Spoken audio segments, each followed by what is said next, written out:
আল্লাহ সুবহানাহু ওয়া তাআলার মহান দরবারে লাখ শুকরিয়া জ্ঞাপন করছি, যিনি আমাকে দীর্ঘ এক যুগ প্রায় কারাবাসের মধ্যেও আমার বরগুনার প্রাণ প্রিয় ভাইদের সামনে আসার তৌফিক এনায়েত করেছেন। এজন্য বলি আলহামদুলিল্লাহ। আজকে আমার বড় বোন, আমার মায়ের তুল্য, আমার আসলে কান্না করার মতো চোখে পানি নেই। আমি কালকে বিকেলে খবর পেয়েছি, কালকে বিকেলেই আসার কথা ছিল, আসা হয় নাই। রাতের বেলায় আসলে আমি ঘুমাতে পারি নাই, ডান কাত বাম কাত করতে করতে এভাবে চলে গেছে। আপনারা জানেন আমি বরগুনা এসেছিলাম 2013 সালে আগস্টের 10 তারিখে।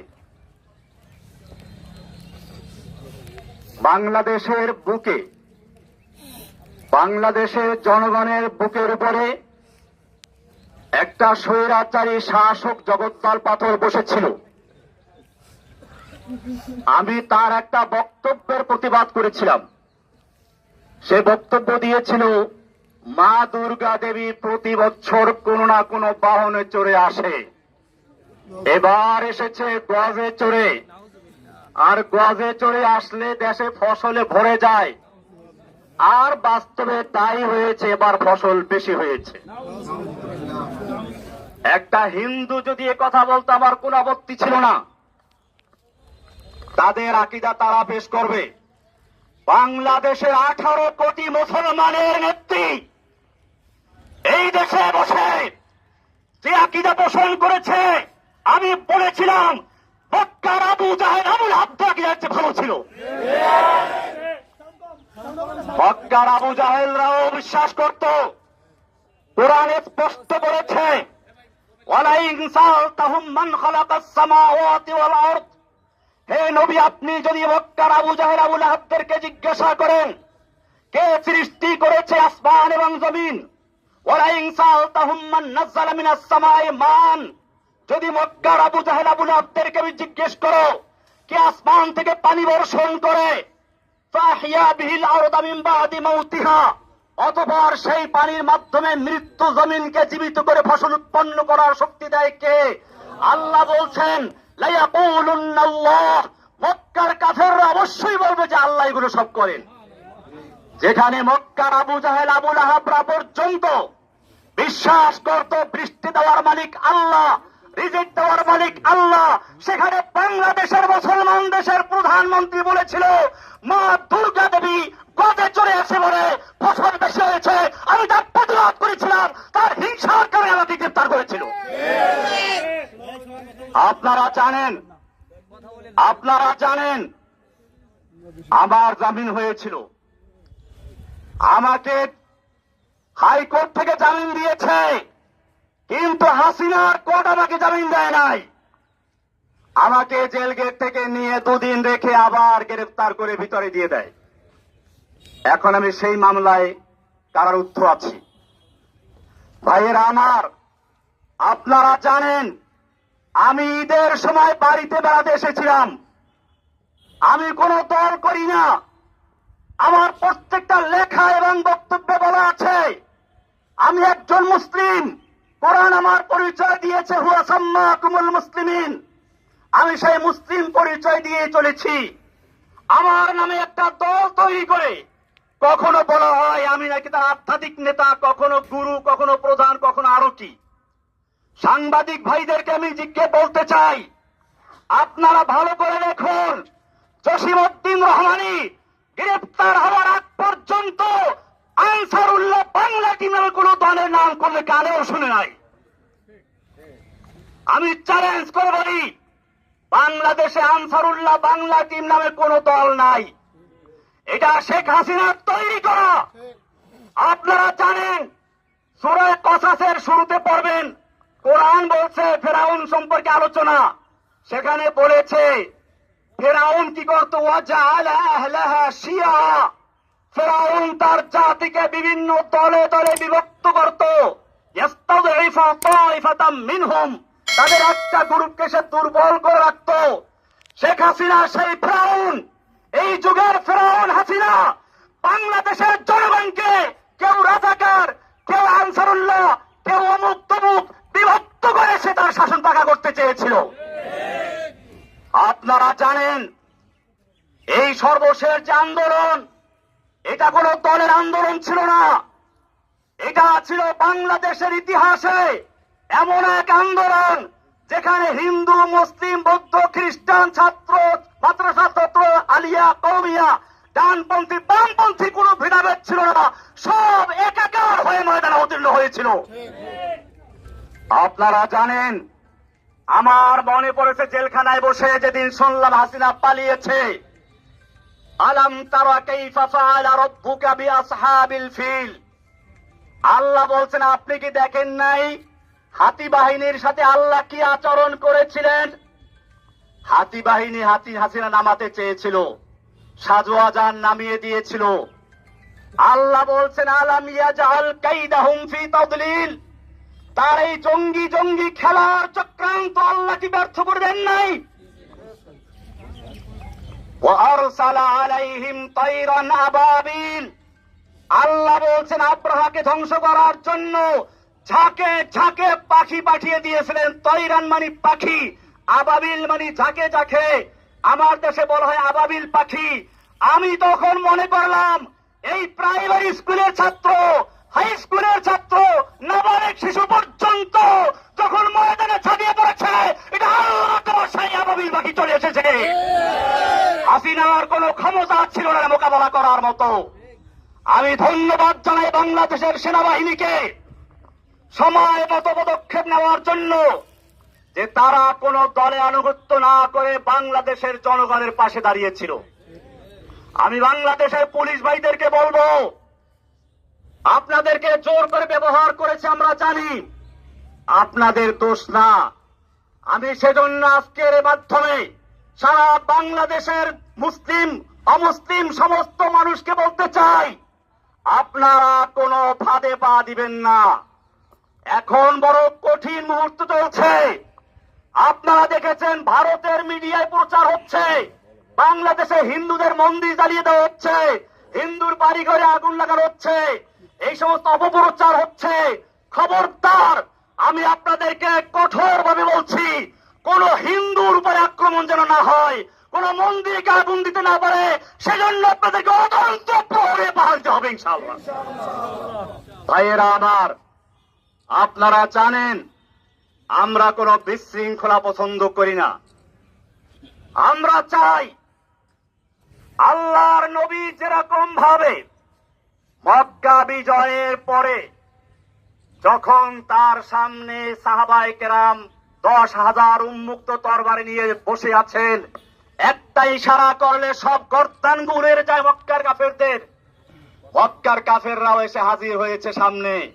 আল্লাহর নবী জিজ্ঞেস করেছিলেন, ওহে মক্কার কাফেররা, তোমরাই তো সেই লোকগুলো যারা আমাকে হত্যা করার জন্য ঘেরাও করেছিলে, তোমরাই তো সেই লোকগুলো যারা আমার বিলালকে উত্তপ্ত রৌদ্রে শুয়ে রেখে নিচে আঙ্গার দিয়ে উপরে পাথর চাপা দিয়ে রেখেছিলে, তোমরাই সেই লোকগুলো যারা সুমাইয়া রাদিয়াল্লাহু তাআলা আনহাকে লজ্জাস্থানে বর্ষা দিয়ে আঘাত করে হত্যা করেছিলে, তোমরাই সেই লোকগুলো যারা আম্মার ইবনে ইয়াসিরকে বন্দী করে নির্যাতন করেছিল।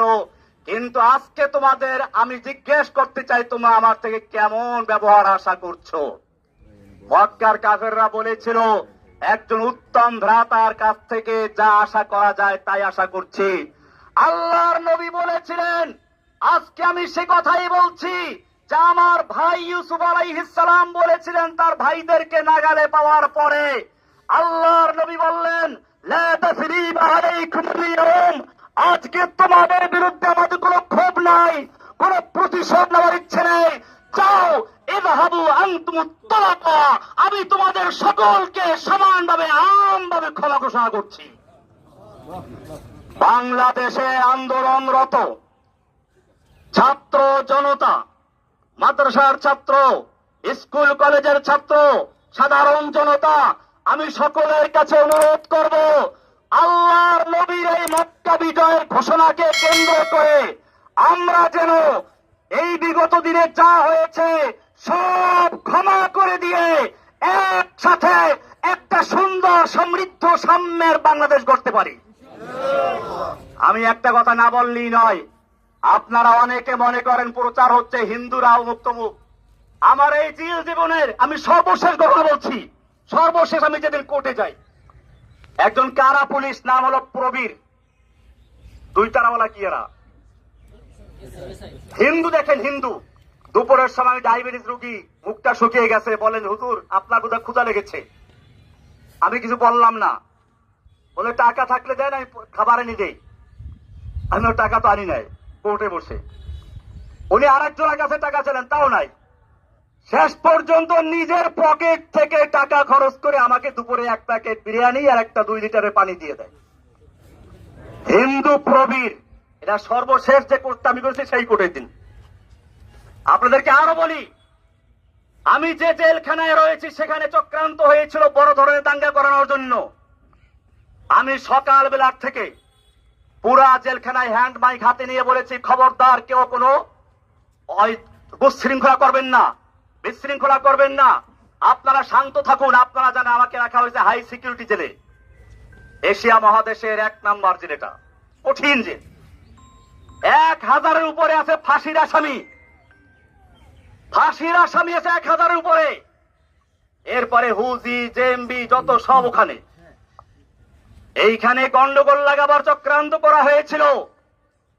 আমি হ্যান্ড মাইক দিয়ে সকালবেলা ঘুরে ঘুরে প্রত্যেকটা বিল্ডিং এর সামনে গিয়ে বলেছি, কেউ উচ্ছৃঙ্খলা করবেন না, আমি আপনাদের জন্য মুক্ত হলে পরে আপনাদের জন্য মুক্তির ব্যবস্থা করবো ইনশাআল্লাহ। সবাই আমার কথা মেনে নিয়েছিল। কিন্তু কে বা কারা উস্কানি দিয়ে কিছু কয়েদিদেরকে লেলিয়ে দিয়েছে এখানে আক্রমণ করার জন্য, বিশেষ করে আমি যে বিল্ডিং গেছিলাম সেখানে আক্রমণ করার জন্য। কারণ কি? কারণ ছিল এই আন্দোলনটাকে একটা জঙ্গি রূপে আকৃতি দেওয়ার জন্য। আমি গোয়েন্দা বিভাগের ভাইদেরকে বলবো, ঢাকার high security, Kashimpur high security পরিবেশ শান্ত হওয়ার পরে এই কয়েদিদেরকে লেলিয়ে দিয়েছিল কারা হাজতের উপরে। যদি সেদিন আমি জীবনের ঝুঁকি নিয়ে বাধা না দিতাম তাহলে সেখানে কারবালার ময়দান হয়ে যেত। কারণ হাজুতিরা নামলে পরে ওই কয়েদিদেরকে খুঁজে পাওয়া যেত না। এই চক্রান্ত কারা করেছিল আপনাদের খুঁজে বের করতে হবে। এই চক্রান্ত শুধু জেলখানার ভিতরে না, আপনারা শুনুন, আমি যেই ব্লকে থাকি, অর্থাৎ ব্লক বলতে একসাথে 7টা রুম, আমি সবসময় একাই থাকতাম এক ব্লকে। কিছুদিন আগে বন্দি বেশি হয় আমার ওখানে, ওই যে প্রশ্ন ফাঁসের আসামি অজেদ আবেদ আলী, ওর সাথে আরো কয়েকজন দেয়, আমি একটু হিন্দু একজন আসামি আছে হিন্দু। আমি বললাম, খবরদার তুমি যে হিন্দুরা তো কেউ বুঝতে না পারে। আমি ওর নাম রেখে দিলাম আব্দুর রশিদ, এখন আমার পাশেই আছে, আসার সময় দেখা করে আসছি, যাতে করে তার কেউ ক্ষতি করতে না পারে। আমার বড় ভাই এখানে আছে, আমি ছোটবেলায় দেখেছি। আমার বড় ভাই আছেন এখানে, এদিকে মাস্টার সাহেব দিকে আমি বলি, বড় ভাই হিন্দুদের ঘনিষ্ঠ বন্ধু। আমি দেখেছি ছোটবেলাতে আমাদের পাশের গ্রাম হল হিন্দু। এই হিন্দুরা ওনার সাথে কি সম্পর্ক আছে, বিপদ আপদে বললে দৌড়ে আসে আইয়ুব আলী ভাইয়ের কাছে। এইভাবে আমরা পারিবারিক ভাবে হিন্দুদেরকে কখনোই পর মনে করি নাই। আমি বাংলাদেশের সমস্ত ভাইদেরকে বলবো, আমার এই আওয়াজ যে প্রান্তে পৌঁছে, হিন্দু মুসলিম আমাদের কোন বিভেদ থাকার দরকার নেই। আমরা বাংলাদেশী। আমি ইন্ডিয়াতে পড়াশোনা করেছি, দেওবন্দের উল্লেখযোগ্য ছাত্র আমি দেওবন্দে পড়াশোনা করেছি। ইন্ডিয়াতে হিন্দুদের বিভিন্ন বাগানে গিয়ে ফল খেতাম। হিন্দু দাদারা আমাকে বলতো, খাওয়ালো খাওয়ালো ভাই, যেতে চাই খাওয়ালো, লেনা নেই, যত চাও খেয়ে নাও, নিতে পারবা না। এরকম আমি সেই সংস্কৃতির শিক্ষাপ্রাপ্ত লোক। আমাকে হাসিনা সরকার তার ব্যক্তিগত আক্রোশের কারণে সারা বাংলাদেশে নয় সারা বিশ্বে আমাকে জঙ্গি বলে চিহ্নিত করে একেবারে প্রচার করেছে। আমি আপনাদেরকে, সাংবাদিক ভাইদেরকে বলতে চাই, বাংলাদেশে আমি যখন বরগুনা এসেছিলাম, গ্রেপ্তার বরগুনাতে হয়েছিলাম, আমি বরগুনার বড় মসজিদ, কেন্দ্রীয় মসজিদ সদরঘাট, এই সদরঘাট মসজিদের খতিব ছিলাম।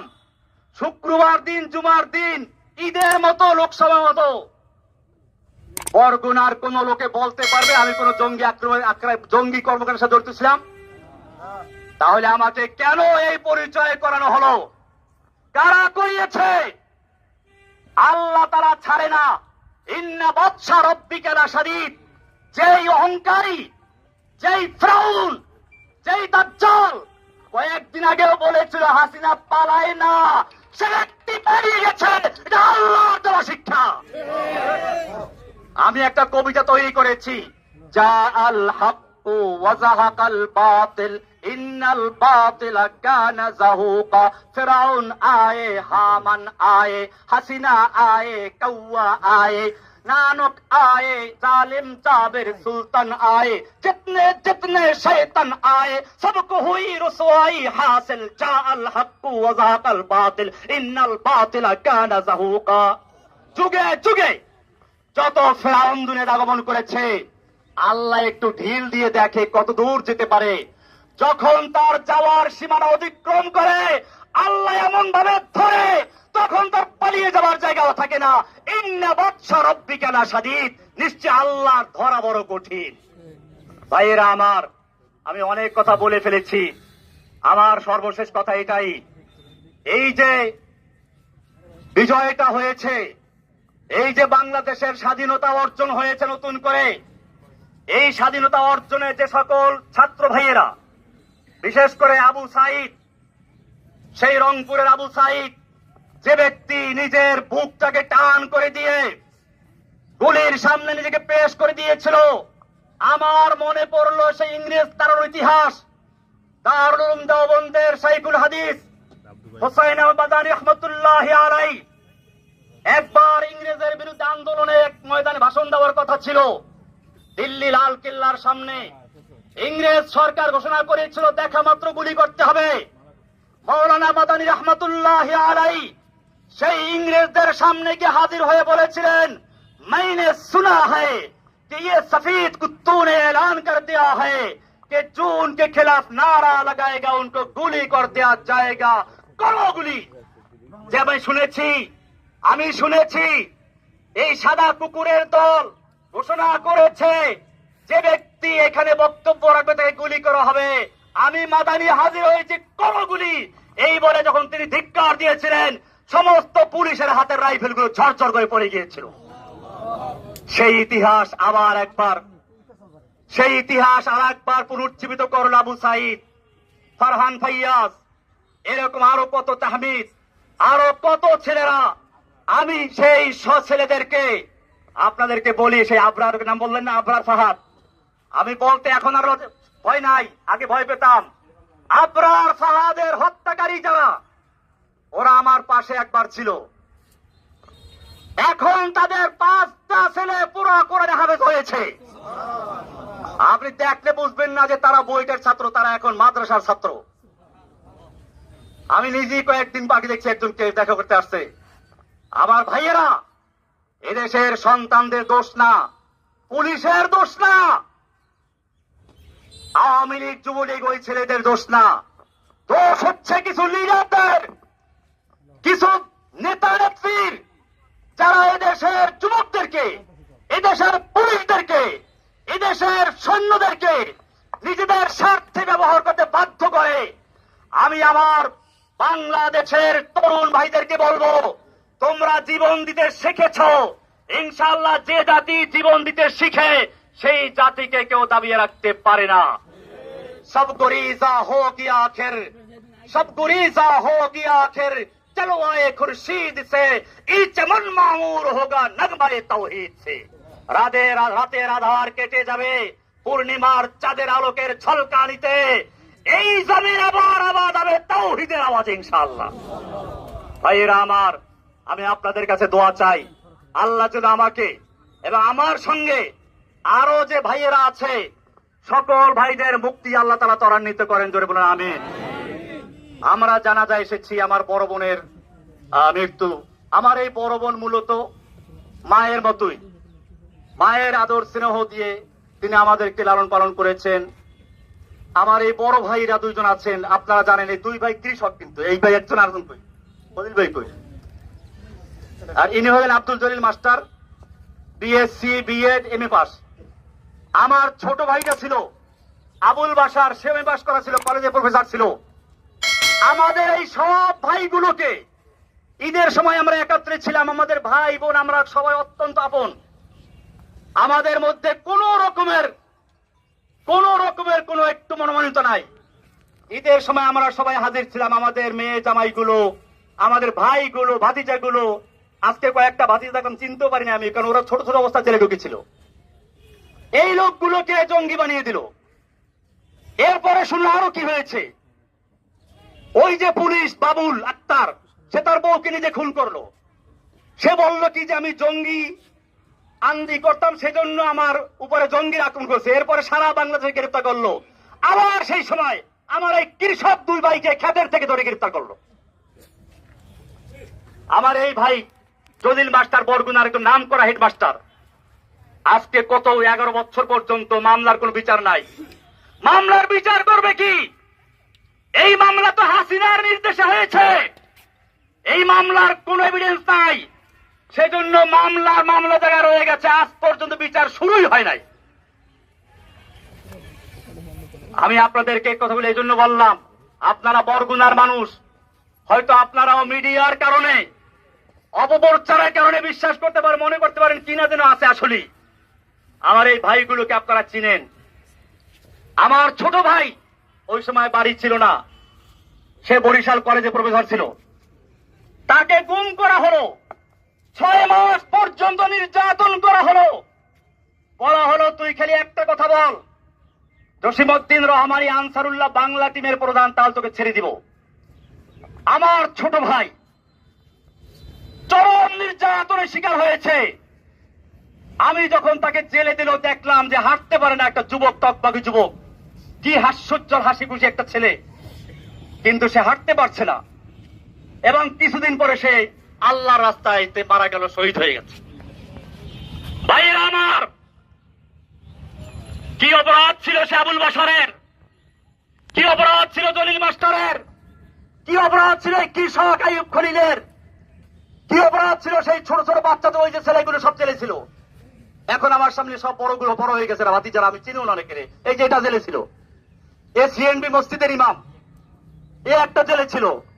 এরকম অনেক এখন বড় হয়ে গেছে, আপনি দেখছেন। তখন এরা ছোট ছোট বাচ্চা ছিল, এই বাচ্চাগুলোকে ধরে জেলে ঢুকিয়েছে। বিচার কি হবে না? আল্লাহর কি আদালত নাই? আল্লাহ তারা সব দেখেন, সব শুনেন। তিনি একটু ঢিল দিয়ে দেখেন, তোমাকে এই দেয়ার যুগ পর্যন্ত ঢিল দিয়েছিল, এরপরে তোমাকে এমন ধরা ধরেছে, তোমার দরবেশ বাবা দাড়ি কামাইয়া বাঁচতে পারে নাই। দেখেন নাই দরবেশ বাবারে? এই দরবেশ বাবা ইসলামকে ভালোবাসে, কিন্তু আজকে সে বাঁচার জন্য দাড়ি কামাইয়া বাঁচতে পারে নাই। আমি বলতে চাই, এখন থেকে সামনের দিকে আমরা যেন ঐক্যবদ্ধ ভাবে একটা সমৃদ্ধশালী, সাম্য, ভ্রাতৃত্বপূর্ণ একটি বাংলাদেশ গড়তে পারি, সেজন্য আমরা একতাবদ্ধ হয়ে চলবো ইনশাআল্লাহ। কোন রকম বিশৃঙ্খলা আমরা করব না। কোন হিন্দুদের মন্দিরে অথবা বাসাবাড়িকে আক্রমণ করতে না পারে সেদিকে আমরা খেয়াল রাখবো। আমার এই বার্তাগুলো আপনারা সারা বাংলাদেশে পৌঁছে দিন। আল্লাহ তাআলা যেন আমাদেরকে সকলকে একটা সুন্দর, সুখী, সমৃদ্ধশালী বাংলাদেশ গড়ার তৌফিক দান করেন। আমিন।